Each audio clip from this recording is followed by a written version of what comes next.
ఆకాశంలో ఒక గ్రద్ద ఆహారం కోసం చూస్తుండగా ఒక నక్క ఎరలతో నిండిన బండి లాగుతూ వెళ్తోందట. పైనుండి దీన్ని చూసిన గ్రద్ద రయ్యమని ఆ నక్క ముందు వాలి ఆ ఎరలు కావాలని నక్కను అడిగిందట. అప్పుడు ఆ నక్క తప్పకుండా ఇస్తాను.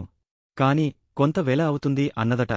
దానికి ఆ గ్రద్ద ఏమివాలి, ఎంతవాలి అని అడిగితే, నీ 2 ఈకలు ఇస్తే నేను ఒక ఎరను ఇస్తాను అని నక్క అన్నదట. గ్రద్ద తన 2 ఈకలు పీకి ఇచ్చిందట. నక్క వాటిని తీసుకుని ఒక ఎరను తీసి ఇచ్చిందట. దాన్ని తింటూ ఆహా ఎంత రుచిగా ఉంది, మళ్ళీ ఇంకొకటి తిందాం అని మళ్ళీ నక్క దగ్గరకు వచ్చిందట. అలా రుచి మరిగే మళ్ళీ తన ఈకలనిచ్చి ఎరలను కొంటూ వచ్చిందట ఆ గ్రద్ద. చివరకు ఆ గ్రద్ద ఈకలనీ అయిపోయాయప్పుడు ఒక్కసారిగా నక్క పెద్దగా నవ్విందట. గ్రద్ద తేరుకొని నిజం తెలుసుకునేలోగా తన ఈకలని ఊడి పైకి ఎగరలేకపోయింది. నక్క అమాంతం గ్రద్ద పైబడి చీల్చి తినేసింది.